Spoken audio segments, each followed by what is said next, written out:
What is going on, everybody? Welcome in. We are excited to have you back in, even though Maddie and I may be leaking a little bit of confidence. We'll get into all of some of the stuff that happened at UFC Vegas 85, a wild card last week. But first, I think the most important thing that I want to do, and I want to turn it over to my friend, the man, the myth, the long shot legend, Maddie Tanner. I have a different question for him this week.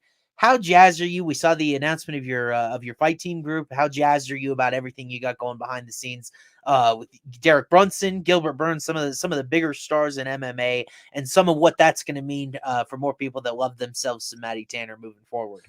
Yeah, I'm extremely excited. I think we'll eventually probably move this show over to the Home of Fight YouTube channel. I would imagine in the next couple weeks. We're still trying to figure all that out. But I'm pumped, bro. Hopefully Gilbert and Derek can come on and give us some winners when we're ice cold, like Yeah, we've been recently. So if you I'm want definitely both. excited for it. Yeah, if you want bona fide professionals, some of these UFC guys, they just know. They know based on somebody's striking style. They Yeah, know if a guy can defend takedowns or not. That's something you and I unfortunately don't know. I'd yeah. love to roll on the mat one day, figure it out. I need my back to heal from this procedure first. But we'll For dive sure. into all of that. We do have a card this week, UFC Vegas 86. It is not the most glamorous star-studded card, but the thing about looking at it from a betting perspective like you and I do, we can always dig in and find some fights that'll interest us and some angles that'll interest us. So we will try to do that just now. Dive in. We got 14 fights to go, so we may go through these prelims a little quickly just so we don't have everybody here for a couple hours. But first fight up on the card here, a bantamweight battle between a guy we've seen a lot of recently, Daniel Marcos. Very impressive win for him in his last fight, taking on Davey Grant. On the other side here, we have Aori Keang, 3-3 UFC vet, seen him quite a bit as well. Not awful for the first fight up on the card. Actually have a little bit of data behind this guy. Maddie, do you have one of these guys you're just higher on in general? What do you think of this matchup? And Marcos minus 265 favorite, so quite a bit of a prohibitive favorite there. Just curious about your thoughts on this fight. Yeah, it looks like FanDuel doesn't have the different outcomes up yet, just the money lines right now. But Nope. first initial read on this is Marcos by decision. Both these guys seem to go the distance a ton. Yeah. Marcos 47% of his wins by decision, and his opponent 64% of his wins by decision. Sure. So obviously that over is probably gonna be heavily juiced, but I just don't see either of these guys getting one another out of there. Daniel Marcos looked pretty solid against Davey Grant, but he still, to me, left a lot to be desired. Like, Yeah. I kind of want to see more from him, So Yeah. maybe this is a matchup where he could maybe get him out of there. I don't know. I want to watch some more footage on this fight before I make an official pick, but that was just my initial read on it. Yeah, I love fights like this, not because I have a super strong betting angle right this second, but we're gonna get some answers because Daniel Marcos hasn't had a lot of grappling adversity. We know he's a great striker. He was able to outpoint Davey Grant for three rounds, and Davey's a guy that I respect a lot in this bantamweight division. He took a round off Cheeto. Davey's had some really impressive performances himself, so that is not a win that I take lightly. On the other side, Aori Keang, I take just about all of his wins lightly. All three of his wins come against guys who are 2-9 in UFC combined. Cameron Elsey, I'm spotting here on the minute. Jay Perrin was the other one, and then I'm forgetting another one for Aori Keang as well. They are not impressive wins. I think it was Journey Newson. Might have been Journey Newson. I'm not sure, but either way, all three of those guys that he's beaten have been since cut from UFC. Not like a super impressive victory at this point, but we know he's got power. He moved up from 125. He does appear to be fast and can compete with some of that. I think the biggest thing is, can Aori Keang wrestle in this fight? Against poor competition, 1.64 takedowns per 15, 46% accuracy on those. The thing is, Marcos has turned away a lot of those wrestling threats thus far, 89% takedown defense. Very, very two outcome fight here. I think Marcos is definitely the better striker. Aori Keang has the grappling upside of the two.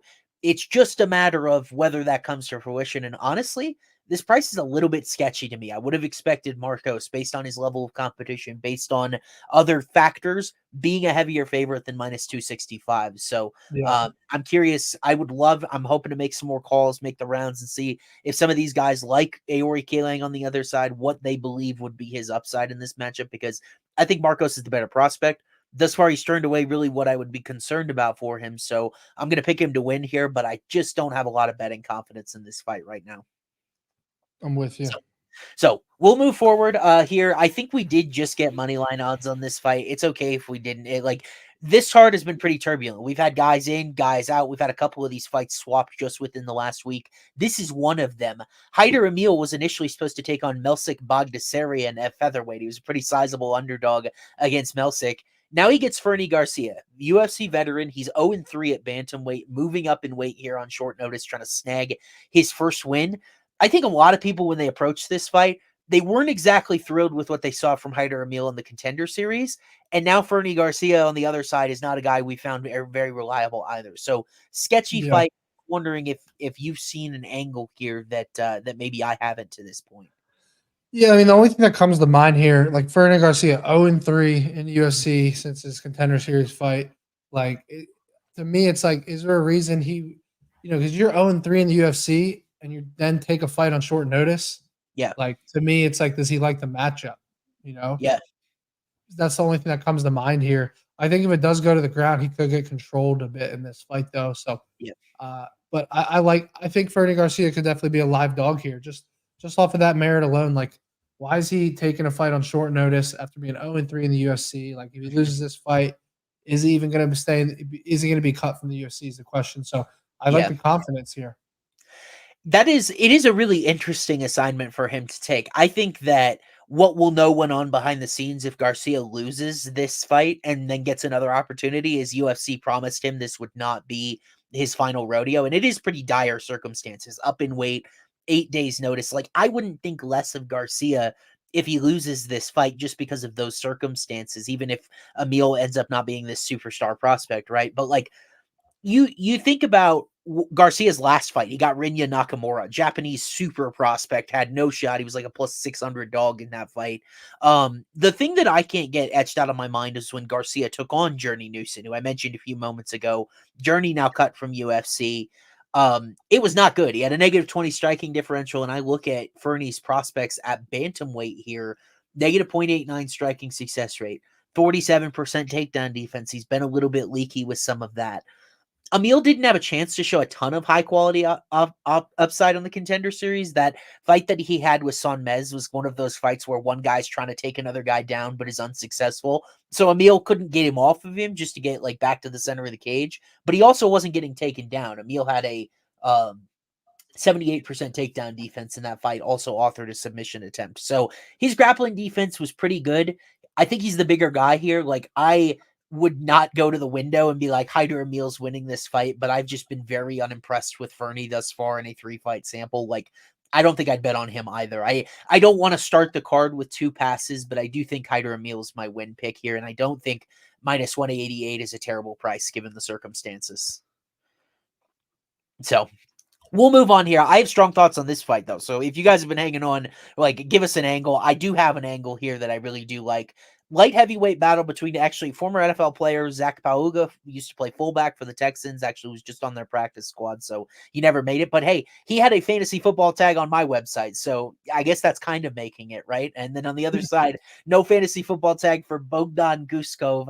Guskov had a weird debut. Like, I was on him in what I thought was going to be a Rock'em Sock'em Robots against Volkan Oezdemir. Oezdemir ended up submitting him, and Özdemir's not been a guy with a ton of grappling upside. Makes me kind of worried. Is he one of these weirdos from all the way halfway across the world that actually didn't fight anyone valuable with regional level competition? Super low level, light heavyweight fight, but of course that means I'm going to bet it. I'm curious if you have an angle that you like here as well.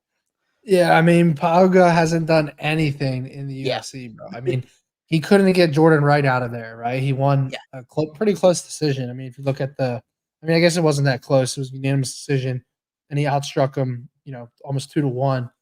But he really hasn't done anything impressive. He was winning that Mo Usman fight until he wasn't, right? And I think that was in the second round.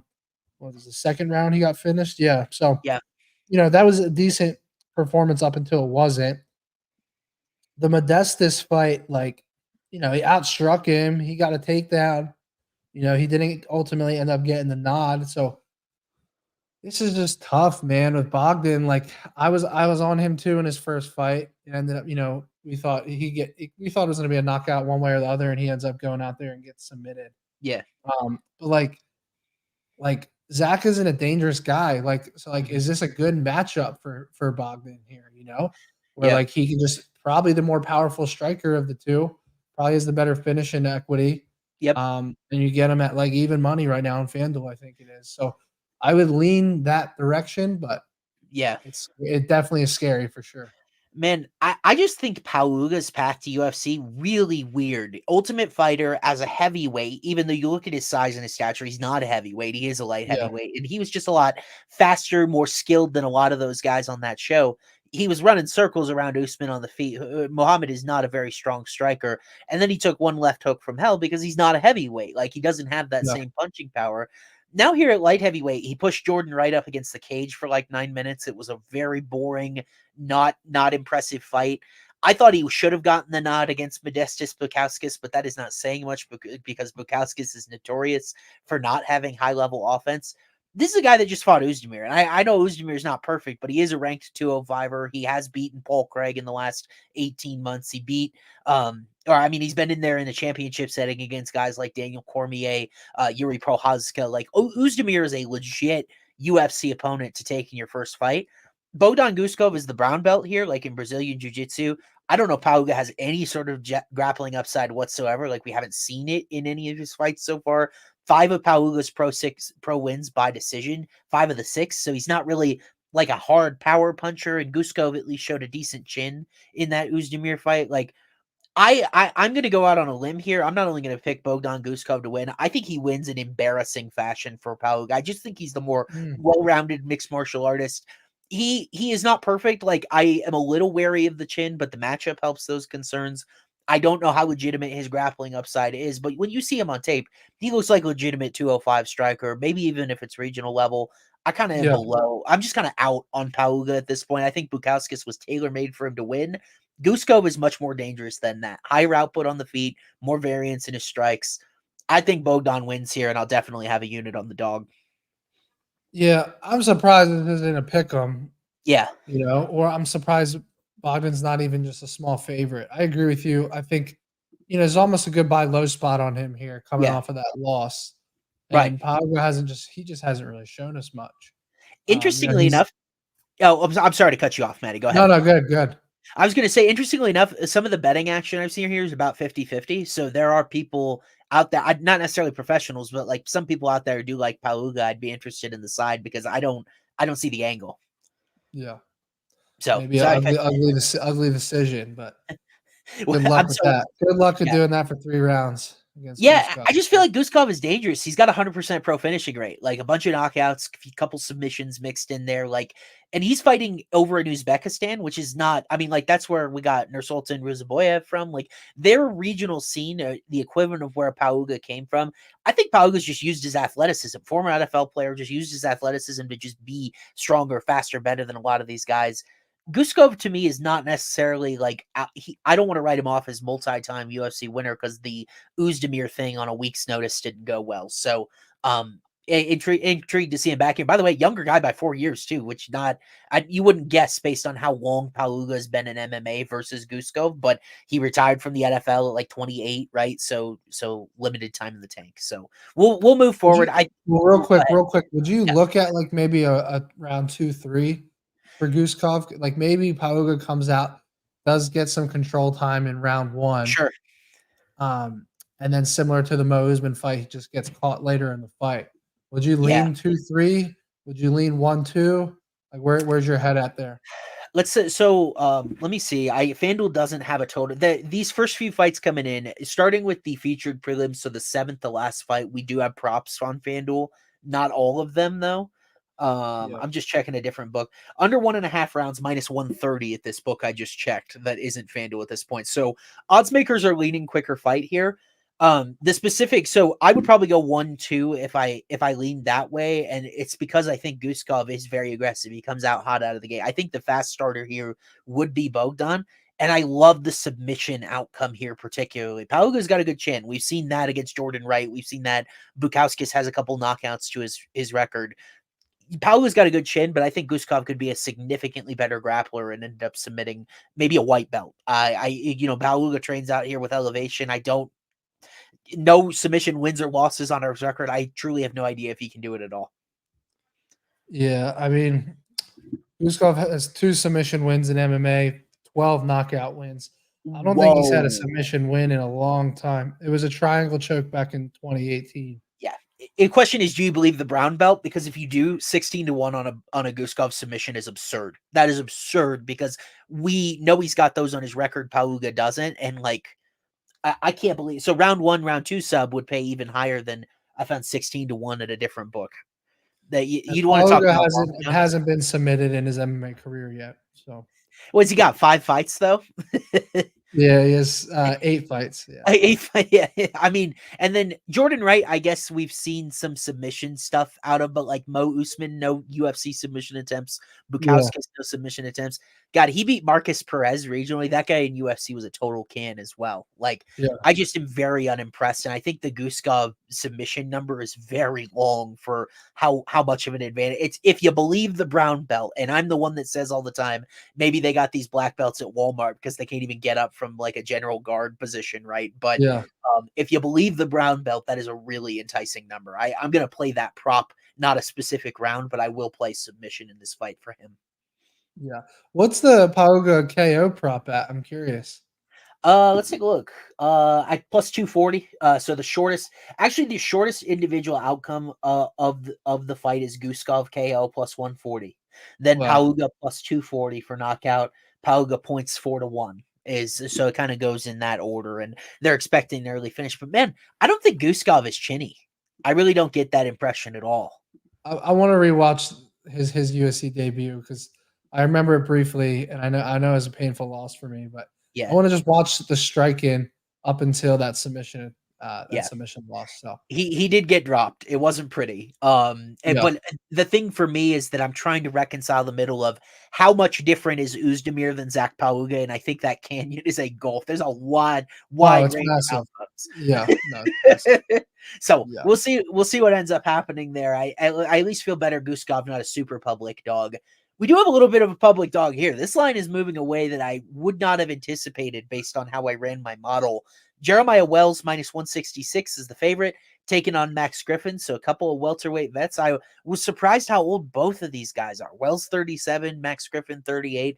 This is a kind of road ends here type of fight for one of these guys. If they lose this, boy, you start looking toward the beginning of the end for either one of these guys. So a lot of money moving toward Griffin, Maddie. I'm curious what your take on this fight is. I'm Jeremiah Wells all day here, bro. I think this is the perfect spot to back him, right? Like, I mean, look, if he didn't get caught late in that 3rd round, this guy's won 1, 2, 3, 4, 5, 6. He would be on a 7-fight win streak, Yep. right? Like his last fight, I had Carlston Harris in that fight. I Me thought too, bro. it was chalked. I was like, this shit is caked. It's over. Yep. And somehow he finds that anaconda choke late in round 3. It's like halfway through the round 3.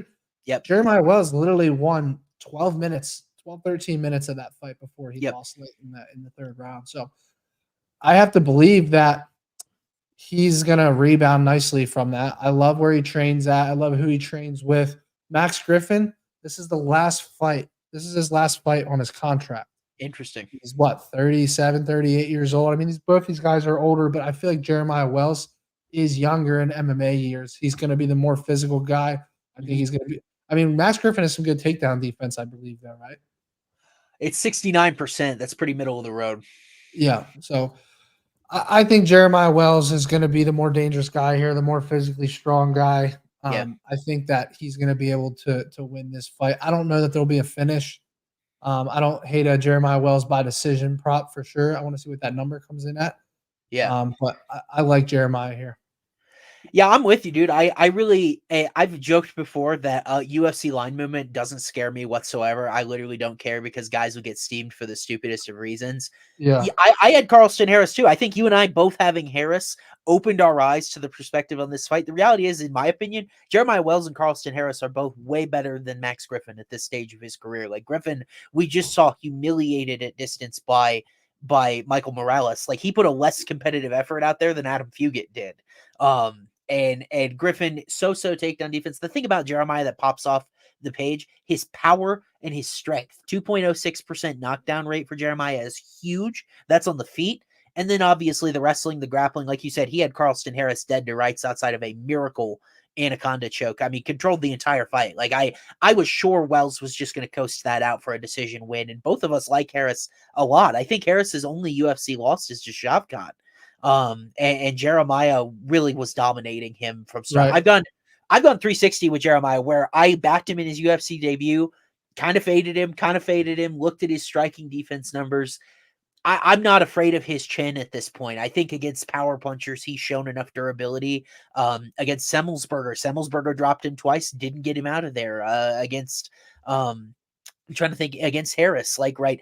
I trusted enough that Griffin fading power. I think his cardio started to look really problematic in that last fight. I don't know why you're back at Max Griffin in this spot when I feel like these are two different tiers of MMA in welterweight at this point. Was able to run my model for this. I've got Jeremiah at 62.2% to win. So I didn't think I was going to show betting value on him, but I'm pretty much right there. I've got him at minus 165. He's currently minus 166. So if you shop around, you're going to find value. I got 28.7% to win by knockout as well, given some of Griffin's chin durability, some of that fading. So I like Wells, and I like Wells inside the distance here, bro. Like you said, I think it's a perfect buy low spot. Yeah, so Griffin hasn't been finished since fighting Colby Covington. Yeah. I think that was back in 2018. He lost by a round 3 ground and pound. Yep. I mean, he is super durable, though. He fought Chitty and Jaquani, went the distance. Thiago Alves went the distance. Morono, Alex Oliveira, Neil Magny, Morales. Like, Max Griffin's super durable. That's why my initial read was the decision prop. Do you think there's any submission equity here with Jeremiah Wells? Let's see. I got Wells 15.6% to win by submission. So if you plug that into it, so I've got plus 540 on the submission. Yeah. And Wells is just attempt at 1.2 submission attempts per 15. I think his only submission win though is Blood Diamond, if I remember correctly. Well, he is four in his MMA career, but they're like, they're not even showing up on Tapology. It must have been a long time ago, and I don't know what organization. Okay, so 2013, he had a submission win. 2014, he gets a lot of. He has 3 rear naked chokes, one in 2019, 2014, 2013, and then obviously the rear naked choke against Blood Diamond. But I think he just gets these subs by just being the physically stronger guy, finding the back and locking it in. I just feel like that sub is going to be a better value play than the knockout, just with how durable Griffin is.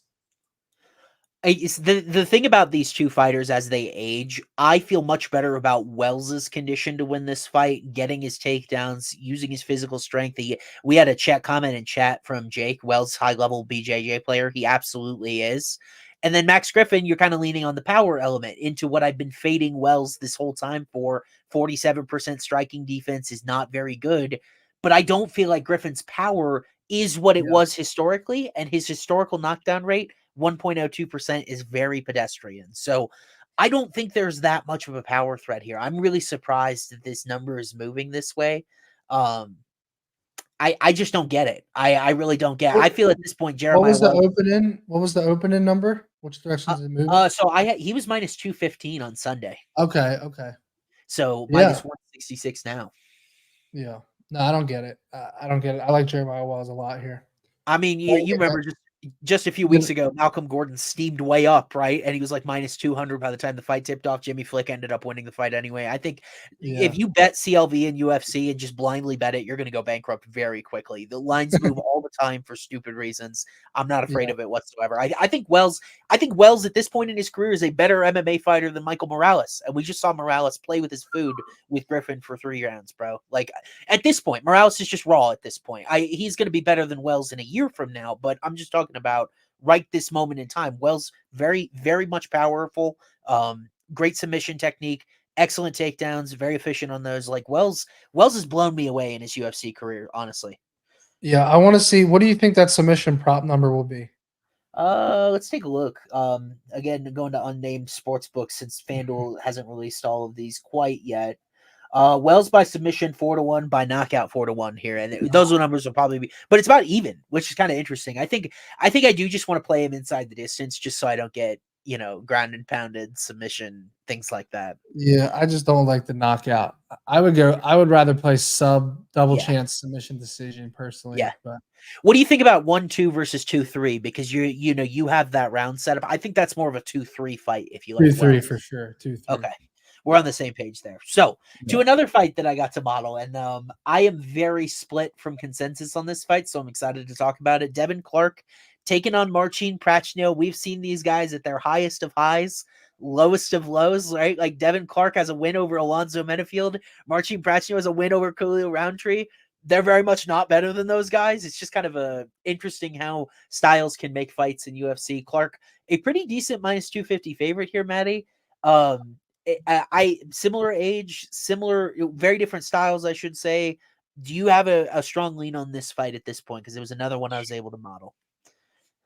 Let's hear your model first. Okay. I mean, yeah, so it's always gonna like Prachnio. Like, it's very interesting. This is very similar to another fight we're gonna talk about, Rodolfo Vieira Petrosian, where one guy has a big advantage in the wrestling and grappling, one guy has a big advantage in the striking. Striking is Prachnio.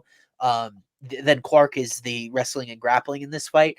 I just don't think Devin Clark has very much submission upside, just 0.1 attempts per 15 minutes. So I don't know how much danger Prachnio will be in if Clark is getting takedowns. And this feels very similar to me to Prachnio's fight against Felipe Lins, where he had a positive striking differential. Maybe a more progressive judge would have given him the nod over Lins. I think Clark -250 is insanity here. I've still got him favored to win 53.2% of the time, but Prachnio's number to me is way too long. And it's just because he's this awkward, pasty white guy that doesn't have a lot of raw power. He doesn't have like a lot of betting equity, but he's smart and his footwork is excellent. We're going to talk about his teammate Robert Britchick later, right? I like Prachnio in this fight. Clark was -196 on Sunday. He's -250. This is another one where I'm opposite. I'm opposite the way the line has moved here. Yeah, I agree. I think -250 is crazy for Yeah. this fight in general. But man, Marcin Prachnio, he just gets finished. He gets finished so much. Yeah. The knockout losses are concerning because Clark does have power.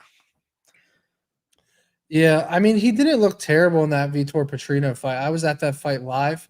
Yeah. And I needed Petrino to win by decision, and it went late in the round 3, and then he got that arm triangle. Yep. And I was disgusted over that because the fight was almost over. There Yep. was literally a minute 20 left. Yeah. When Prachnio got submitted.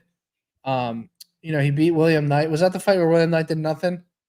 Yes, that was where William fight did. Yeah, and he just kicked him in the leg. I mean, why take those chances against Knight? I defend Prachnio's performance there wholeheartedly. Why would he just engage with a guy that can put him out? Yeah, and somehow beats Khalil Roundtree. It wasn't just a beating, by the way. It was a domination. It was a +53 striking differential. He destroyed Khalil. It was wild to see. And then you look at his fights before that. Loses to Sam Alvey in round 1. Loses to Magomed Ankalaev in round 1, which one's fine. But you lose to Sam Alvey in round 1, and then you beat Khalil Roundtree 2 years later. Like, that's just so typical MMA for you. Like it just makes no sense. But I mean, look, this is dog or pass here. I think you either take the dog or you just don't bet the fight. But -250 on Devin Clark is just laughable. he just has so little finishing equity, right? Like he was able to knock out William Knights. FanDuel only has one prop on this fight. It is total rounds, over 2.5 -176. If you think this is going the distance, this is what we need to understand as bettors about the way MMA scoring criteria is moving. The guy landing the strikes and the damage is the guy that's going to win these rounds. And Prachnio is the guy that is going to be trying to do the striking. Devin Clark is looking to, land takedowns, land top control. His style is very hard to score with in an MMA criteria sense. You really do need like submissions, danger, getting to mount, ground and pound, and that's not really who Clark has always been. I think Prachnio in his last fight, he hasn't always shown horrible defensive grappling. 54% takedown defense is not good. But Vitor Petrino was just too big, too strong. You were there live.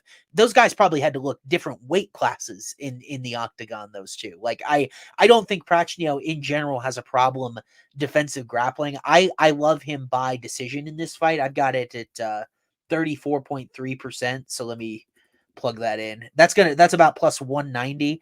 I can't imagine Pratchino's decision prop will come in shorter than like plus 350, plus 400. So it'll be a spot that I target in this fight. Yeah, I mean Devin Clark, he's been. I mean, he is the. If you take away the submission losses, he's only been finished 3 times, and I think we can agree he's not going to get submitted. What do you like? If you just take away the submissions, he's also been knocked out 3 times. That's the level of quality we get at the Apex this Yeah, week. yeah. Wait But I'm until we saying get like into the strikers, like he's not losing, he's not being finished by Right. that many strikers. Right. You know, like he's losing by submission to the higher level guys Yeah. like Jan Blachowicz, Ryan Spann, Yep. Ian Kutalaba. Oh, that was a decision. Yeah, but the thing is, Cutalaba's got power. To your point, didn't put him out. Alonzo Menifield's got power, didn't put him out. So yeah, he's very durable. I agree with you. Yeah, I think you have to. I like your read here. I think if you're going to play something here, you go.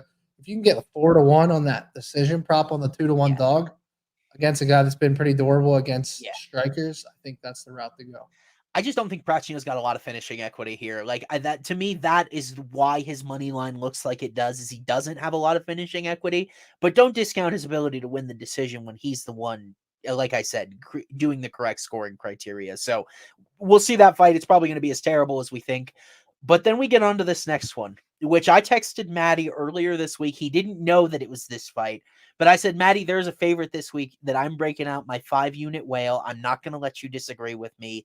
Here it is. Loma Boonme taking on Bruno Brazil.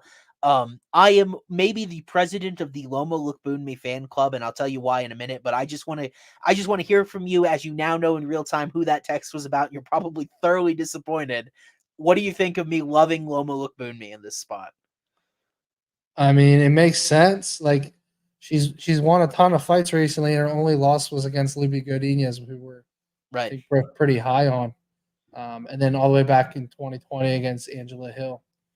So you're saying you would play a 5-unit whale here? I already have. I got it at minus 250. I put 5 units on it. And it's because I have never been. I definitely haven't been more confident in a favorite this year, because I think Bruno Brazil, it's a combination of 2 things. Bruno Brazil's strength of victory thus far is horrendous. She's taken on Shauna Bannon, and she beat Marnik Mann. Mann was the girl that was on the other end of the beating from Josephine Knutson. If you remember that fight at all, where it's like, how is Knutson not finishing her? Because she was just dominant in every area. That's who Bruno Brazil's beat to this point. And then we saw D Gomes, excuse me, he just absolutely wiped the floor with Bruno Brazil in Kansas City last year. The thing about Gomes is that she was tossed around 4 takedowns by Loma Boonme. So I think some people are playing the dog here, number 1, because it's women's MMA, and that's just kind of what we do. And number 2, because of this potential size advantage here, I think the strength and the physicality is exclusively in Boonme's category. You look at her as a striker on paper, plus 1.56 striking success rate, super efficient, dominant win over Sam Hughes. Like, her only 2 UFC setbacks were Lupi Godinez, Angela Hill. She has wiped out everyone else, including Adi Gomes, like other accomplished strawweights, multi-time winners. I think Brazil's a fraud. I think Boonme might be the champion of a UFC 200 or 105 division, like atomweight. They just don't have one, so Boonme kind of undersized against the really top of the top girls in this division. But she's so skilled. She got that Thailand Muay Thai style on the feet, very fast, very quick, great physicality, good takedowns, and we saw her submit Elise Reed in her last fight. I think Loma covers this number in embarrassing fashion this week. I'm very confident in her. You like the finish? I think you have. I think I have to, because she's just so dominant in every respective area. We saw the submission volume kick up in the last fight. I think she could probably finish her in either domain. It is just a stark gap in efficiency, and that is what I like to target more than historical finishing rates, because if someone is absolutely wailing on the other one, Boonme's running circles around her, we could get a TKO stoppage just when the ref has seen enough. The submission popularity, she doesn't have a lot of physicality in a vacuum, but I think you got to go to inside the distance here too. Round 2-3 or 1-2? Probably 2-3. I think Boonme was it a 3rd round submission on Reed. It's just she doesn't take a lot of chances with that stuff. Like, she's really well trained. I think she's one of the most technical women on the roster. 2nd round submission of Elise Reed. It was beginning of the 2nd round though. So yeah, maybe I'm wrong. Bro, She got Elise Reed out of there by sub faster than Loopy got Elise Reed out of there. Correct. You know, Like I think Elise Reed is a lot better than Bruno Brazil as well. Like we're talking levels in this women's strawweight. I just don't think they know what to do with Bruno because she's 2-1 at this point, but she has cleared two of the worst entrants that I've ever seen in women's strawweight. Like Martin McMahon is horrendous, and then Shauna Bannon to be determined on her, but she didn't do very much in the first fight. So I think we're getting a women's MMA discount here on a wild mismatch. I would rate look Boonme minus 850 in this spot, bro. All right, so you guys heard him. Take out a loan, put every penny on her. 5-unit play. I love her in that matchup. All the caveats that I have to give as like the FanDuel corporate guy, responsible gaming, etc., etc. One of my favorite spots in the last year. So I can't wait for her to get chinned in the first round because that's just kind of how it goes for me and Maddie these days. But we'll move on here. This fight brand new, like a couple days old. So we're gonna do our best. I haven't even pulled Timothy Kwumba's historical stats here, but we'll still look at him. Couple of young prospects, saw him in the Contender Series last year. Balaji Oki had a great performance, first round knockout on the Contender Series, very impressive. Timothy Kwumba, not as much, really boring kind of decision type of fight, didn't even get a contract, but here he is. Kwumba, I think Kwumba won his Dana White's Contender Series fight, but he is moving up in weight here. It sounds like that, or wait, did I have that backwards? Is Kwumba moving down in weight? I'll double check that, but Maddie, any initial thoughts on this matchup here? I've got nothing, bro. I've got absolutely nothing. Let me take a look. So Kwumba, it was a 145 bout against and I think Oki was initially scheduled for a 155. So he's the organic lightweight. Kwumba moving up in weight here, difficult circumstances. And the thing about Kwumba, he had a hard time mounting consistent offense on the Contender Series. Just a 34% striking accuracy. Doesn't appear he's got a lot of wrestling and grappling in the kit. Like I'm afraid he's just going to get overpowered and bulldozed by Oki in this spot. Let me see if FanDuel's even given us a money line on this guy yet.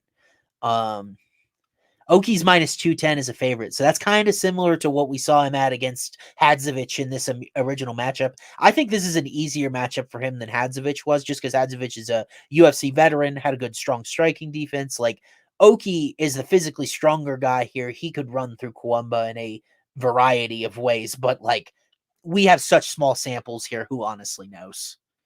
Yeah. No, I mean, I have written down in my notes he's just gonna be the faster, stronger guy. He Yeah. lost back in 2018. He's rattled off a lot of wins since then. Yeah. You know, in his initial matchup with Hadzovic, I was actually like, I was doing more tape study to see if he had wrestling upside because that's how you beat Damir Hadzovic. Is he's an awful takedown defense, and he did have a double leg that he put in there. Like we haven't seen it a lot because he's just preferred knocking dudes out. Can't blame him. I think he is a prohibitive type of favorite in here, but you're also asking for grave danger if you parlay him. So I don't think we've got a lot on this one. No, I'm with you. Cool. So to the next fight up on the card, kind of we're unloading last year's Contender Series and some of the guys we saw win through there. Carlos Paredes earned a victory on the Contender Series last season, coming from Caio Baralho's Fight Nerds camp in Brazil. Not a bad camp whatsoever. Taking on a guy that I'm sure has both won and lost Maddie and I some money over the years. That is Trevon Giles, kind of an inconsistent, odd dude in this UFC welterweight division now. Used to fight at 185, so kind of has that fork in the road in his career. Giles coming back at 2-1 with a significant experience advantage here. What do you think about Paredes? Like, are you just done betting on Trevon Giles, which I wouldn't blame anyone for at this point? I am curious about your original thoughts on this matchup. You know, it's funny, bro. On Paredes' Tapology, Yeah. you scroll down and he has a knockout win over Charles Oliveira. Really? Is it not the same? No, you click on Charles Oliveira's page. It's an 8-5 fighter that literally you got to see this picture. You got to go look at it. But he has let down the name Charles Oliveira. He needs to change his fighting name, his pen name.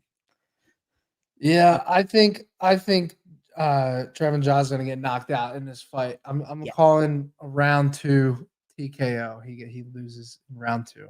Yeah. I wouldn't blame you. I like Giles. Like, I mean, like, I think this number is just a little bit too wide. He's a weird dude where I've always kind of faded him. Like, I faded him against Dricus du Plessis, faded him against Bonfim, Paredes, I don't feel like is on that same plane as a prospect. I was very high on Dreykus coming into UFC. I was very high on Bonfim, even though that blew up in my face against Nicholas Dalby, right? Yeah. I've got my questions about Paredes to this stage. Just a 47% striking defense on the Contender Series. His opponent on the show, Mitch Ramirez, looked regional. It did not seem like a guy where it was like, you can tell kind of when you're watching the Contender Series, you're like, man, both these guys have a little something. It's back and forth. It's competitive. Both of them kind of have a good fight IQ.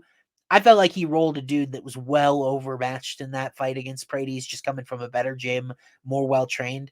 The thing about Giles is he puts himself in these positions to get finished. He makes really dumb mistakes. But then you look at his counting stats overall. 53% striking accuracy is good. 59% striking defense is great.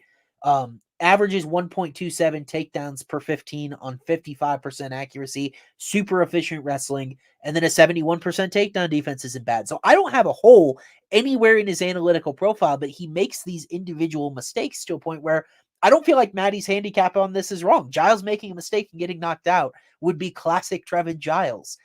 I just also feel like he might be a bit undervalued in this spot with all of the experience, with those sparkling peripherals. Comes from a decent gym with Fortis MMA himself. I think Giles should not be this far of an underdog just solely because I wasn't super impressed with Paredes, not because I'm rushing to the window to back him. I think I might put a half unit on the money line and call it a day. Remember, this guy beat Roman Dolidze. Okay, he's not a total bum. You know, crazy. No, I mean, to me, it's more about Paredes than Giles. Like, I mean, you get the 4-inch reach advantage. The UFC wants him to win this fight. You know, he's got a 72% knockout rate, like 12 knockouts in MMA he's had so far, I believe the number is. I just think that this is a perfect – the durability of Trevon Giles is like the perfect matchup for Paredes here. Whereas I know you said like analytic-wise – you know, Trevon Giles is solid. But I just think all it's going to take is one big shot. Definitely. And really, the thing that has always frustrated me about Giles and why I've never been super high on him, he's just so low volume. Like, he averages 6 significant strikes attempted per minute. That's attempts. So he's barely doing anything. That's one strike every 10 seconds if you want to visualize what that looks like. That's why he's had these disgusting, ugly grinds against Louis Cosi. Was able to barely squeak by Preston Parsons, right? He was able to get the better of Dolidze in that decision, but he's not gapping anybody. He's barely finishing. I don't think he's finished. Has he finished? His last win by finish came against Bevon Lewis back in November 2020, and Lewis was a bum. So I don't think he's got a lot of finishing equity, but maybe instead of playing Giles in this spot, maybe I look toward the over depending on what the number we get is. Because I do think that he can make it, and I'm guessing it'll be a 1.5 round over.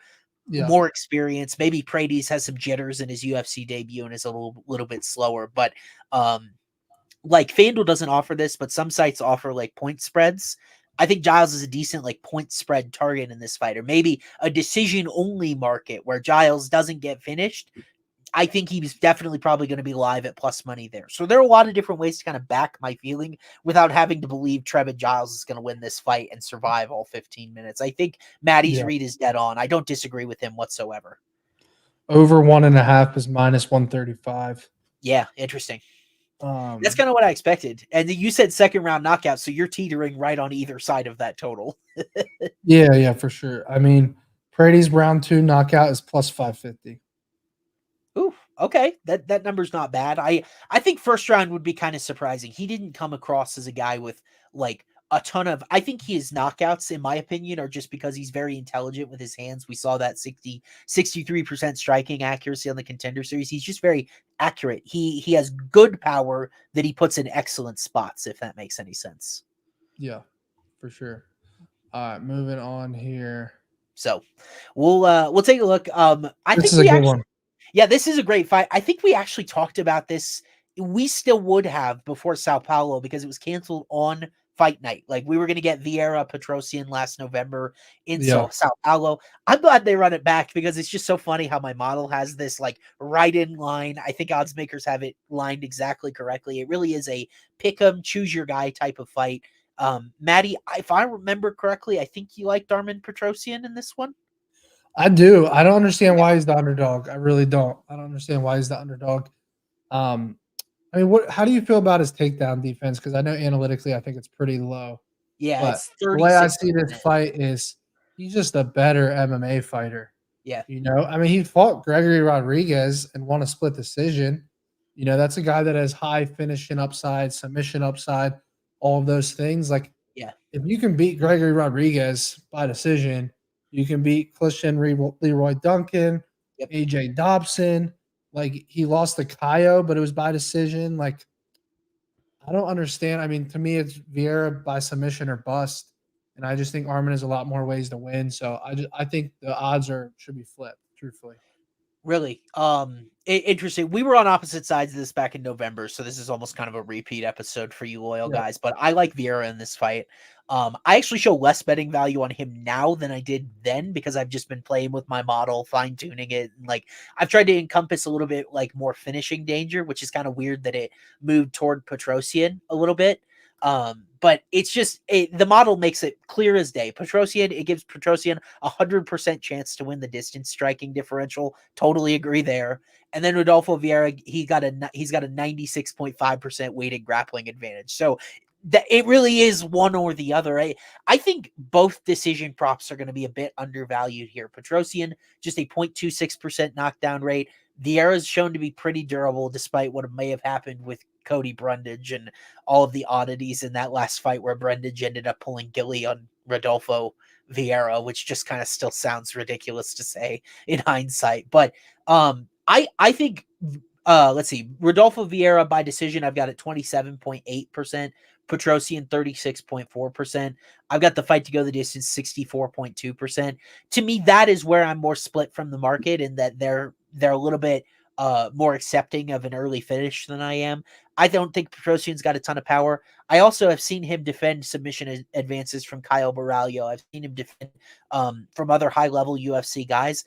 I don't know if Rodolfo can submit him, and I think this would be Rodolfo's first UFC win by decision if he did it. But that's why I like Rodolfo. I just think he gets top position. I think he's able to maintain it, but Petrosian survives. So I'm kind of angling like a Vieira in the over type of thing, and I do pick Rodolfo to win. I just feel more comfortable that he is a better striker than Petrosian is a defensive grappler. And I think if you disagree with me, I totally get it, but that's what you should make your mind up about this fight. Matty, you feel Petrosian is a better defensive grappler than Vieira as a striker, correct? yeah. I mean, when you put it like that, it's tough to say. It's tough to say. I just think he's the better overall MMA fighter. Yeah, that's a good You point. know, and he has better wins. Like, Yeah. in my opinion, I think he has better quality wins. Let's see. CLD, Dobson. I thought Rodriguez won the fight against Petrosian, but that's still a great win to be competitive. Yeah.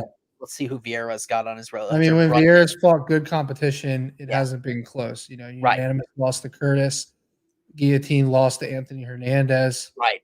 I want to go back and watch that Chris Curtis fight, truthfully, before making an official pick here.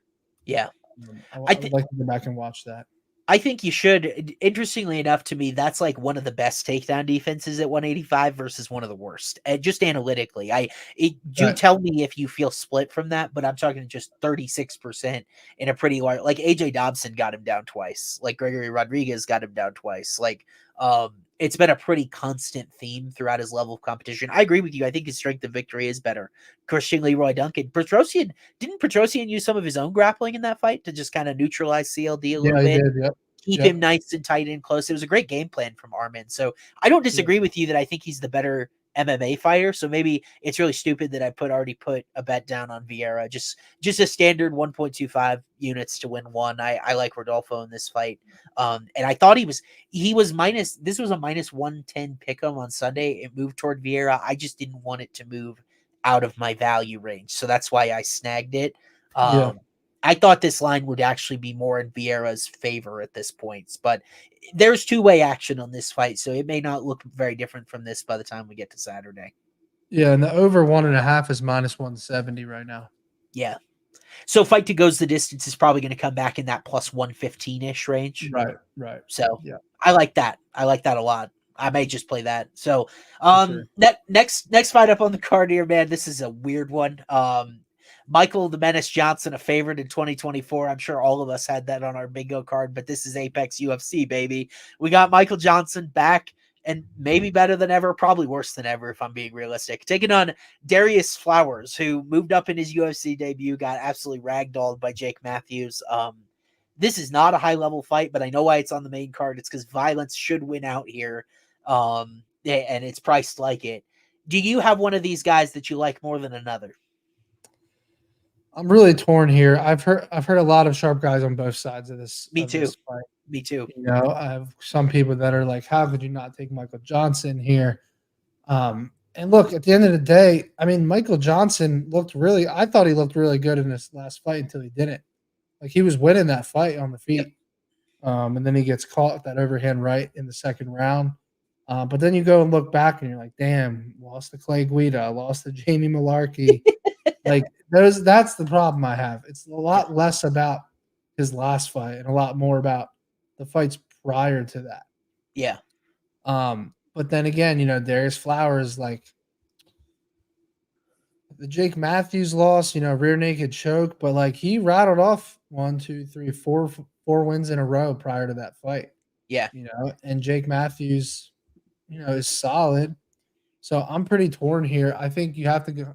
To me, I would go dog or pass, but I'm so torn on this fight. I don't really like either side.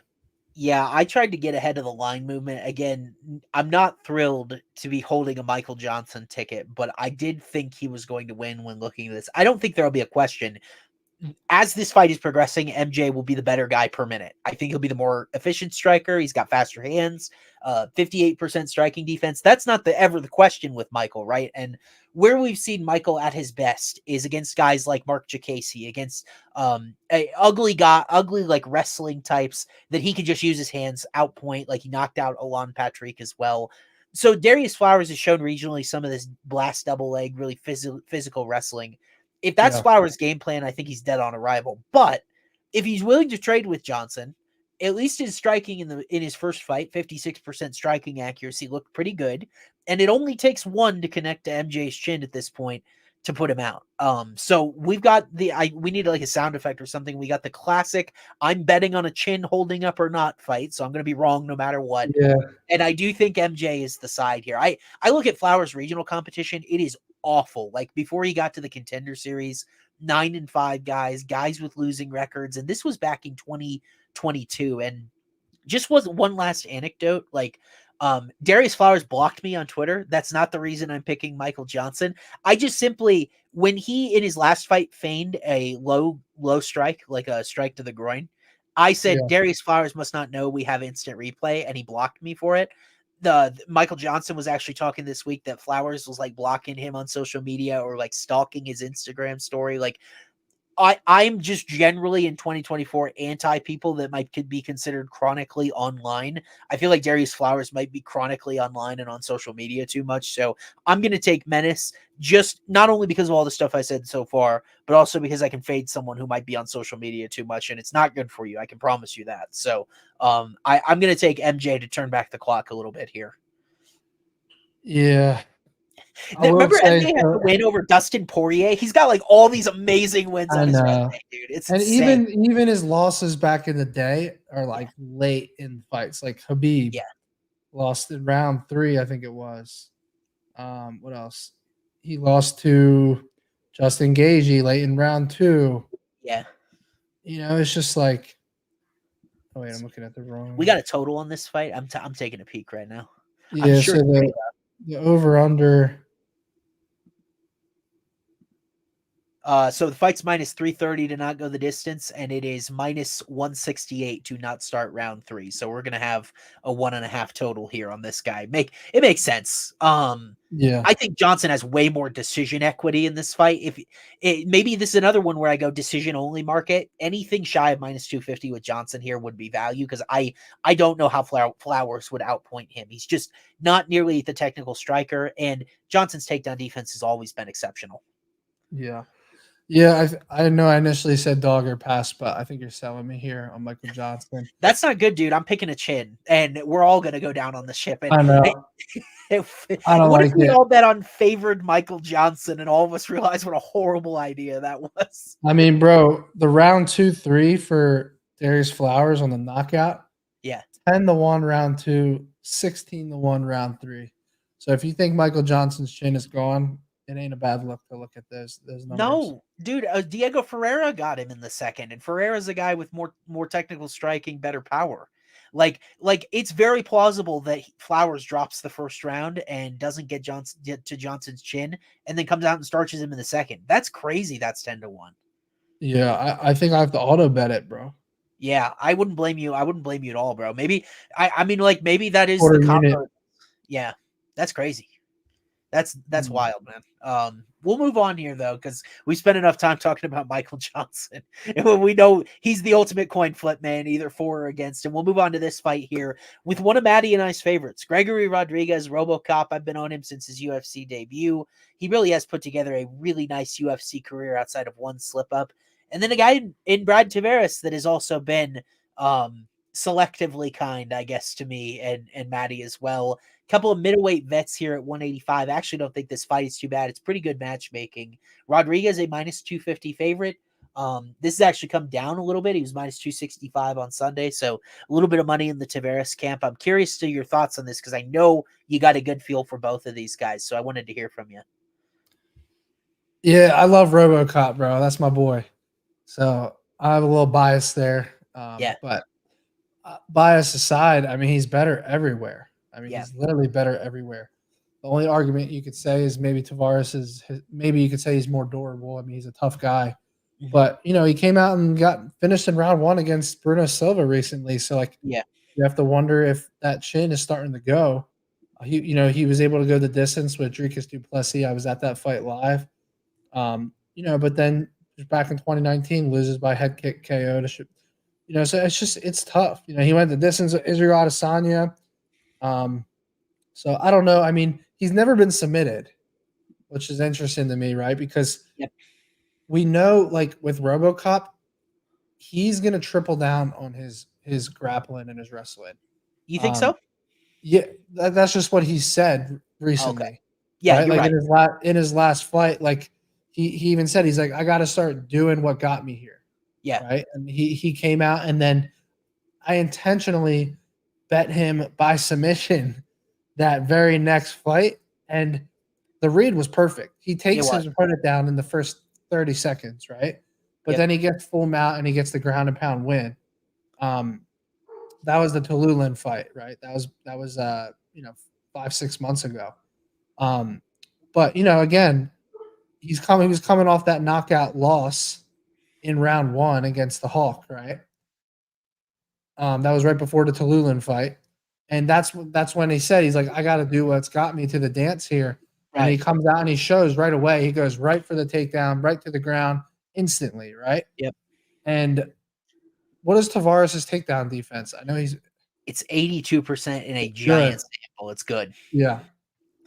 Yeah, so I can see RoboCop kind of threatening the takedowns here and maybe catching him on the feet and hurting him. Yep. But it makes sense to me why, the shortest outcome is actually Rodriguez by decision at plus 180. Whoa. Then you have the knockout at plus 230 and the submission at plus 900. So yeah, it's tough. My initial read when I saw this fight, I was like, oh, I can get a minus 250 favorite to win by decision here at almost 2-1. Kind of like that, Yeah. But then again, Tavares, he's historically durable, but the chin has been an issue in I think 2 of his last 4 fights or so, 5 fights. So it's tough. I'm definitely torn here. I like RoboCop. I think he's a great parlay piece. Yeah. Unless he gets clipped, which Tavares doesn't really have that type of power. No. I don't really see a way that he loses, knock on wood. So I think, bro, what do you think about throwing RoboCop in with your 5-unit play and a parlay here? Yeah, I think they're definitely going to be candidates. I'm totally with you. Like, my model is designed to not find value on large money lines. I've got Rodriguez 63.9% to win here. if I gave him advice just like analytically, like as a consultation, I'd say do not go to your wrestling and grappling here, because that's kind of how Tavares has survived this late career run of his, is he's got matched up against guys like Antonio Carlos Jr. or Mario Akhmedov that have tried to take him down, and it's just Tavares has very good takedown defense. We saw that in the Weidman fight in his last time out. I don't even think Weidman got one in that fight, right?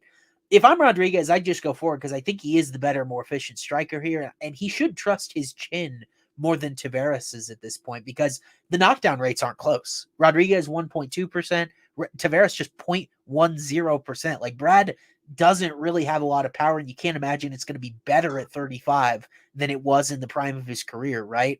I've got Rodriguez 45.3% likely to win by knockout in this fight, so I'm actually showing value on the KO, and I would advise Gregory keep it standing, and I think he can put him out, just like Bruno Silva did, honestly. Yeah. It's just tough, man. When you see him go to distance with du Plessis, literally just back in 2022. Sure. And then it's just like, and then Bruno Silva puts him out in the first round. But I mean, I think that was a knee, then punches, I think. Is it possible that bloody du Plessis fight took a lot of miles off Tavares' chin? It is, for sure. And honestly, I think in that fight, I remember it correctly now. So du Plessis made a mistake on the feet in the first fight where he went for the takedown. He went to throw him over him, and then Tavares just landed on top of him. And I think that changed the whole fight. Like, I think if they fought today, du Plessis round one knockout all day. Yep, you know. So that's a good point there. Yeah, I'm going RoboCop. I was going to go RoboCop decision, but I think I'm leaning RoboCop knockout right now as my favorite play. I definitely think we just go with his money line, because I am dead in line with the market on the total. I've got it 51.7% to end early. That is pretty much exactly what you're going to get on implied on Sportsbook. It's minus 124 to not go the distance. So I'm almost dead even with the market on that, within the margin for error. So I would just parlay Rodriguez's money line here, because I think he's the better point fighter, definitely has the grappling upside here, and Tavares has shown a decent chin historically, even if that Silva fight didn't go as well. Yeah. So, and honestly, really the submission at 9-1, the only reason I think it could also make sense is if Tavares does show a good chin, where he's not going out cold off a big blow. Sure. Maybe Rodriguez could lock in a submission off of that, like a club and sub of some sort. Yeah. So, he's never been submitted though, so it's like, do you really want to take the shot there at 9-1? Yeah, I'm looking at his historical competition. I don't know if not being submitted is as much of a statement as you'd hope for. Like, Adesanya on here, Shabazian knocked him out so quickly, never got there. Antonio Carlos Jr. only one takedown. Like, the thing that makes RoboCop such an interesting prospect for that club and sub is because he does have the striking, but also the Brazilian Jiu-Jitsu black belt. This is actually a matchup that really Tavares hasn't had very often. Like I think you're right. RoboCop is kind of like a miniature Dreykus in terms of well-roundedness, right? Like, Dreykus is a better athlete. I think he's got a better submission threat for sure, though. Yeah. I mean, like Dreykus has a better chin. He's a better fighter, but like RoboCop gives you a little bit of that same well-roundedness. And like you said, I think Dreykus made a mistake in that fight that maybe that'd be a hell of a fight, though. RoboCop versus Dreykus. I do think that would be a competitive fight. Like maybe they're not as far off as I'm saying, because it's hard to see RoboCop getting dominated by anyone when he's been in every one of these fights. The closest we've seen him to being dominated is when Chidi Njokwani hurt him in the first round. RoboCop was able to survive, get to the second round, and then turn the table with his gas tank. So that was a hell of a fucking scrap. That was a great fight, dude. That should have won fight of the night if it didn't. Let me look at the. Let's see. Yeah. It did win. Why is this fight after the RoboCop fight? I have no idea. I think it's just because they initially had who did they have? Duraev? Yeah, that still doesn't make any sense. Who knows? Maybe they're very high on Robert Brichik, bro. Brichik, another guy coming over. He is a Polish guy, but he doesn't really have those same roots. He fought in Octagon MMA. We've seen Ludovic Klein come from over there. We've seen Martin Budaj come over there. Really a guy that I think a lot of people see as a knockout artist.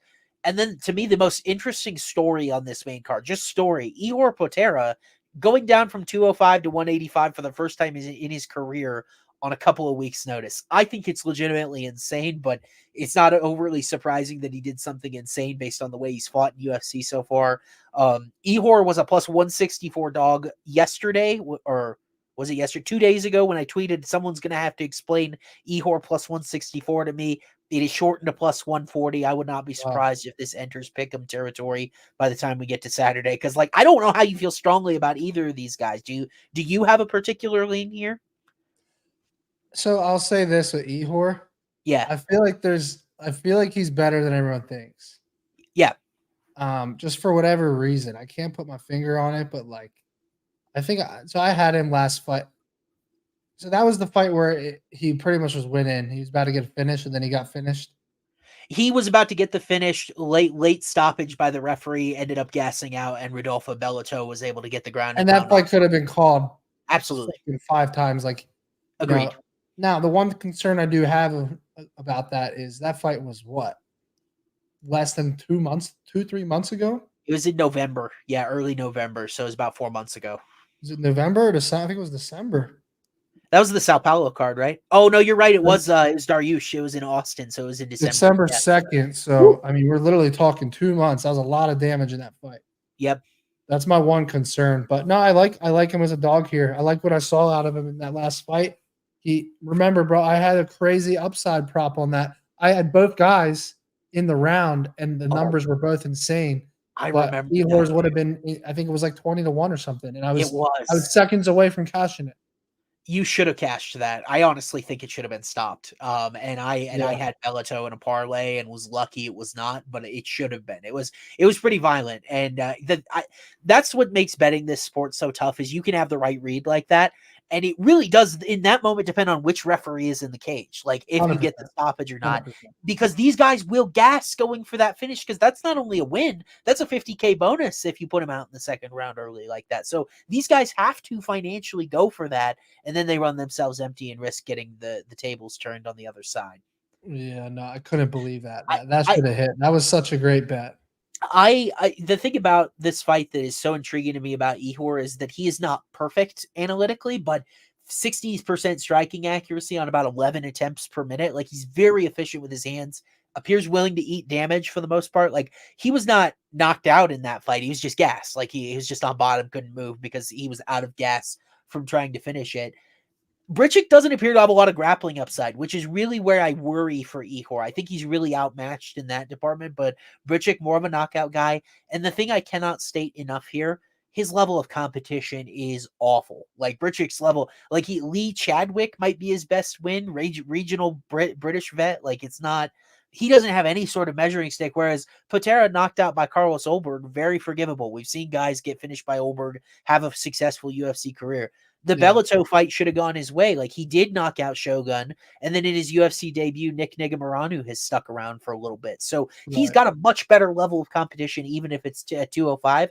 And look at his frame from when he started in UFC to now. It's a very different, like, serious conditioning type of thing. It's a little like what we saw with Jared Cannonier, where Cannonier was like up at heavyweight for a little bit, and he just wasn't disciplined with his conditioning. If Petr makes 185 because he's taken his conditioning seriously and now he's in a position where he's water cutting to 185, this guy could be a power monster. 1.92% knockdown rate at light heavyweight. Middleweights might be very, very fit. He might be a one punch and go type of guy at 185. I really think that. I like it, bro. I want to see. So I want to see his knockout prop sitting at right now. So his knockout prop plus 230. I was hoping it'd be a little longer than that. I do think that's a bulk of his win condition. Now, it is conceivable that he could land the harder shots, drop Britchik once or twice, but he ends up being very durable and it just goes the distance, right? Britchik was knocked out as most recently regionally as May 2021. So it's not like that would be a wild, unforeseen outcome. I'm always very wary of, like, veteran 30-plus-year-old European prospect coming over. It looks really awesome when it's Mateusz Gamrot, and then you remember all of the flubs and all of the overrated dudes that come into UFC and don't end up performing from those European promotions over there. I have no idea who's laying minus 180 with Britchik in this spot, bro. I'd like to talk to him. I'm with you. Let's move on. So let's go to co-main event. Good fight here in the co-main event. Dan Ige taking on Andre Fili. Andre stepping in on short notice, really didn't take any damage in his fight in December. You were there at that card in December, right? 296 with Colby and Leon. So yeah, got a good knockout on that one. Lucas Almeida certainly levels below Dan Ige, but it was a nice bounce back spot for Fili. Think there's plenty of intrigue in this matchup here, and I'm curious, Maddie, with two veterans, I think this is right in your wheelhouse. I want to know who you like to win. I think Andre Fili's coming on, bro.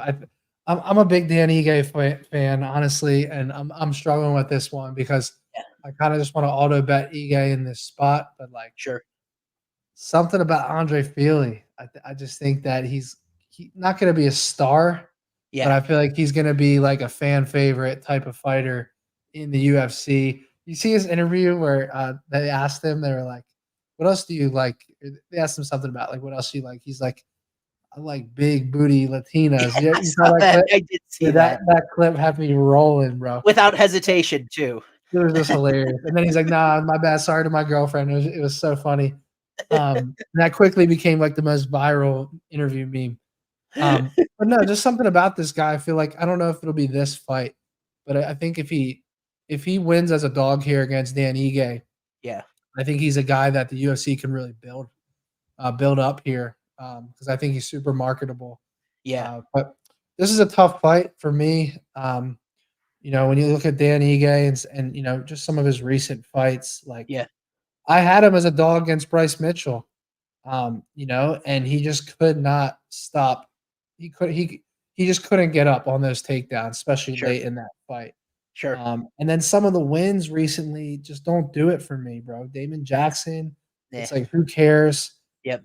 You know, the losses are against higher level guys, Josh Emmett, Mavsar Evilov, they're not bad losses, but Yeah.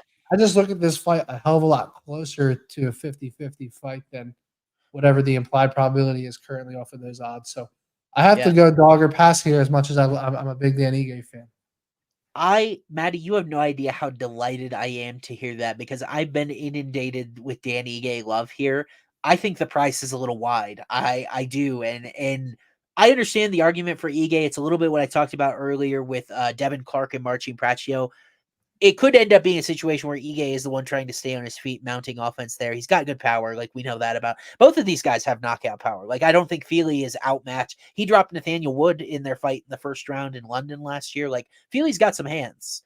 I needed that fight. I remember Yeah, I needed that finish there and I couldn't get it. it was so It was close. super close, super close. You got 2 drops in that fight, but unfortunately no dice on that Yeah. guy. But like I the thing about Ige is that he has this weakness that continues to stop him from going toward that top 10 with his takedown defense. These guys both got dominated by Bryce Mitchell, but you look at some of Ige's other results that haven't aged as well. Not Evloev, but gave up 3 takedowns to Korean Zombie, ended up getting the loss there. Mirsad Bektic was able to take him down 3 times. Like, I'm conflicted because this is normally a buy low spot for Ige. He's lost 4 of his last 6. I think he's better than that record. But then on the other side here, Fili, 2.19 takedowns per 15, 47% accuracy. I think he's a super underrated wrestler that could use that to end up getting top position on Ige in some of these spots. And he's got danger with his hands. I think Ige is the better striker, but the grappling upside goes to Fili. Right now, odds makers are saying this fight minus 170 or so to go the distance. To me, that favors Fili. I would be most concerned if for one of these guys getting finished of Fili getting put out just because he's been chinny in the past. He's had some knockout issues. Joe Anderson Brito knocked him out in the first round. If this is going the distance, I love this number on Andre Fili. If you give me plus 142 and I know it's going to go the distance, I would just be wary of it. I ran my model for this fight with a couple of vets. I've got Ige at minus 130, 56.4% to win, which to me would feel about right. Whereas this is just a little bit wide for my liking, and I think I'd sooner take Andre. And I'm pretty in line, 69.5% likely to go the distance. So I'm kind of with odds makers. I think we get 15 here, and then that would leave, I think, some value on Andre. If you can find a split decision prop, I don't hate it. Just because Andre could win a couple of rounds with his grappling on to one judge, and then Ige maybe gets a 30-27 on another. Like, I kind of like that type of angle here too. Yeah, I mean, for me, the obvious play in this fight is Andre Fili by decision. Yeah. You get a guy in Dan Ige, never been knocked out, never Yep. been submitted, lost 7 decisions. And then you get a guy in Andre Fili who has won 10 decisions. Yeah. Like, to me, all the value is on Andre Fili by decision plus 270. I agree with you. If you can find a split prop there. Yeah. I don't think that's on FanDuel, right? But that would be Yeah. that would probably be a good look here as well, just because the way the judging works, but I do think Fili, like, some of these takedowns could be the difference between winning or losing Yep. a round or two, right?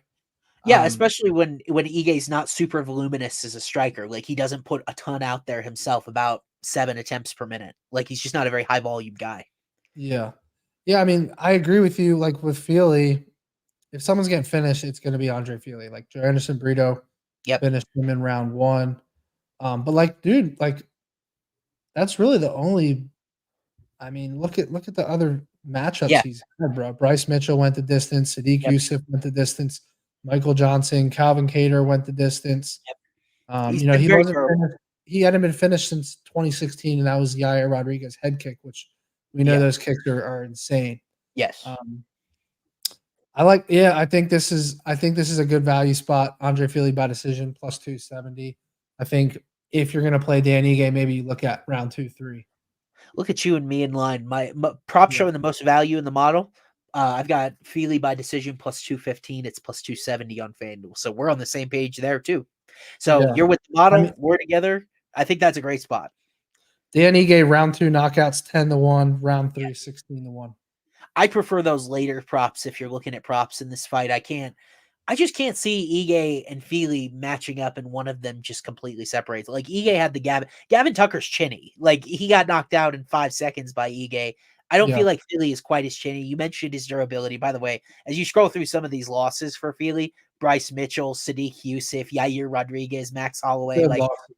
They're good losses. And like Ige would fit that description as well as a ranked guy. But yeah, man, it's a couple of guys I really like. So tough to call. But let's move on to the main event here, because I think a lot of you have been waiting for this. I've seen Joe Pyfer's name in chats here. Kind of a rising star here. And now here's his chance to get into the rankings. He's a minus 280 favorite, has a lot of momentum rolling his way, and we're all writing off Jack Hermansson, right? So I am curious, Maddie, are you writing off Jack Hermansson? Because I don't know if he's going to write back. I've heard a lot of different takes on this fight, and I'm curious to hear yours. Yeah, so here's what I'll say. You have to be crazy to take Pyfer minus 280, right? If you're going to play Joe Pyfer here, you're going to take him inside the distance. Yeah. Maybe around 2, 3, honestly, is the 2 rounds I like in this 5-rounder. Yep. But Jack Hermansson should not be this is a wide line. Plus 210 is absurd. I mean, Hermansson has 5-round experience. Pyfer doesn't. Hermansson has way tougher competition, way more experience in general. But at the same time, I believe in Joe Pyfer. Like, I think Pyfer wins this fight. Okay. I think he probably TKOs Jack Hermansson. Yeah. I want to look at the submission props, as crazy as that sounds, because I think the club and sub is live. We saw Hermansson get tangled up by Roman Dolidze. I know it ended in a TKO, but that was essentially a submission, if we're being honest, or it could have been. And I think Joe Pyfer inside the distance here is very live. I mean, bro, I was like minus 170. That's crazy. I thought it would have been a much better number than that. That's a terrible number. Agreed. I mean, I think if this goes all 25, if you're holding a Jack Hermansson ticket, you're doing backflips, because that's the best. I don't think Pyfer has very much decision equity in this fight at all. That is a great number to get Pyfer that much reduced inside the distance. Yeah, because Hermansson's wrestling is really good.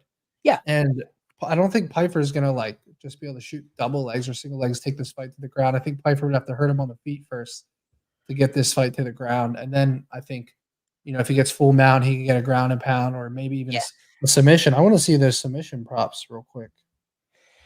You know what's interesting? This fight reminds me, we're going to come full circle to the beginning of the show talking about Derek Brunson. This fight reminds me so much of when Edmund Shabazian was in a main event against Derek Brunson. And Shabazian was the golden boy, got all these early finishes, was training with Ronda Rousey at that point, was getting the UFC bump, right? But what was the one thing that we hadn't seen from Edmund Shabazian at that point? Extended, how does the gas tank hold? Because now here comes a veteran in Derek Brunson, was able to stuff some of the takedowns, was able to take some of the early damage, and then Brunson built, and Derek's never been known for his gas tank, right? Shahbazian was just an exploder. And that's kind of how I feel about Joe Pyfer. I'm with you. I think Joe Pyfer's a really good UFC fighter. Like, he's here to stay, no doubt about that. But you look at some of the striking, I think it can be a little bit inefficient. 45% striking accuracy, doesn't put a ton of volume, and he loads up on every shot. Like, he's trying to knock your lights out with every shot that he throws. So far, 83% takedown accuracy, but the thing is, Jack has great takedown defense. So Pyfer hasn't felt resistance in that takedown department. Jack has usually provided it. Like, Roman Dolidze, I think, was able to get him on the ground the one time, had the weird calf slicer position, right? That ended up being you and I both were on Hermansson in that fight, I think, right? And I never would have guessed that it would have been an undoing via a ground mistake. But I think there's a big size. I think there's a big size power difference in this fight where if you like Joe Pyfer early, and we'll talk about the individual matchups, I get it. And in fact, I'm actually showing value on submission. So interestingly that you were looking at that angle. So Pyfer to me wins this fight early. If it is his time, he's just the more powerful athlete. But if Jack Hermansson is able to weather this storm, I think he's got all the decision equity. Hermansson by decision will undoubtedly be a prop that I play in this card. Can you hear me still? I can still hear you. We lost your camera, but we can still hear you. I'm with you 100% there. I think we look at Pyfer inside the distance.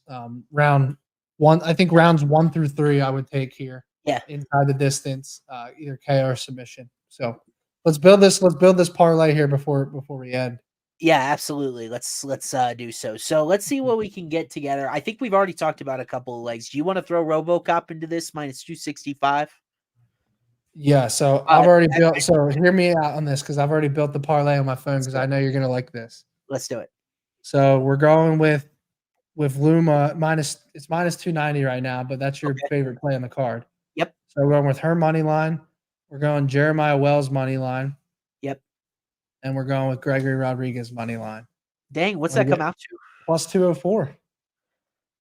Okay. I mean, like, we just need to, like, we have been so unlucky with some of these individual decisions or methods or totals where we're a few seconds short. We just need 3 winners there, right? Loma, who I love. She's my favorite win pick on the card. We both love RoboCop. And then we both are kind of it's a little bit ballsy because we're fading line movement, right? But I really like Jeremiah Wells to win that fight. So I'm totally with you. I think that should be the parlay if you want to put it in chat. Yeah, we're putting it in the chat right now. So sorry, everyone, my camera went out. We'll keep it simple. Like, I had a parlay. I now actually have, oh boy, I have like almost 8 units on Loma because I had her tied to Balaji Oki in his last matchup, and now that is void. So now I'm way overexposed to Loma at this point. And don't do me wrong, girl. But like, I'm betting her huge, bro. I'm betting huge on her. So don't be wrong, bro. Yeah, it's okay because I don't typically. You guys hear me on here. I don't typically have that sort of confidence. I was looking for a Brazil path to see if I was insane, but I'm absolutely shocked it's not minus 450. Yeah, well, I think that's just women's MMA, which I'm not afraid of. Nobody it is minus. So at Hard Rock, where I live in Florida, so at Hard Rock it's minus 300. I mean, you're good with that number still? Yeah. Oh yeah. I put her at minus 850. So like I would lay it at minus 425, minus 450. Like it would not scare me when I've got a line that I would set at minus 800, 850. Like to me, it's a total mismatch, skills, experience. Like it's I'm shocked that it looks like this, and now it makes me feel better actually that it's starting to get steamed up because that means some sharp money agrees with me on a fight that I don't think people are rushing to bet. So there's the parlay. We got the 3-legger. $100 is going to return you 204 in net profit. Make sure you go take out a loan on your mortgage and make sure you bet. No, I'm just kidding. But Gregory Rodriguez money line minus 250, Jeremiah Wells minus 160. Loma minus 290, 100 pays 204. Please, if you're betting this, bet responsibly. Austin's favorite play of the day is on Loma. I would say my favorite play on there is Gregory Rodriguez minus 250. And I like it too. His only path to lose there is, if he somehow gets outpointed on a decision. And I like Jeremiah Wells there. But if you guys want something more conservative, I think Austin would agree with this. I think just play RoboCop and Loma in a 2-legger. You'll probably get just under even money, I would imagine, right? I love that too. I might re-rack that 2-legger since I lost the Oki thing. See if I can cash out on unnamed sportsbook. But I love this parlay. We'll keep it simple. We're trying to get a winner. We've been just so inch tight. We've kind of ran cold, but that means eventually we're going to run pretty hot if we're this close. And hopefully this will do it for us. Plus 204 on that parlay. My guy Mattybetts, webcam wasn't along for the whole ride. It is a long night, 14 fights, but we are along for the ride. Thank you guys so much for tuning in. Next week it is pay-per-view time. I am virtually certain. Super Bowl gone, pay-per-view in front of us. Ilya Topuria, Alex Volkanovski. Cannot wait to talk about that and break that down with you guys next time. Thank you so much for joining us. We'll see you at 5 Eastern next Thursday to preview that guy. Until then, best of luck and hopefully all of your bets hit.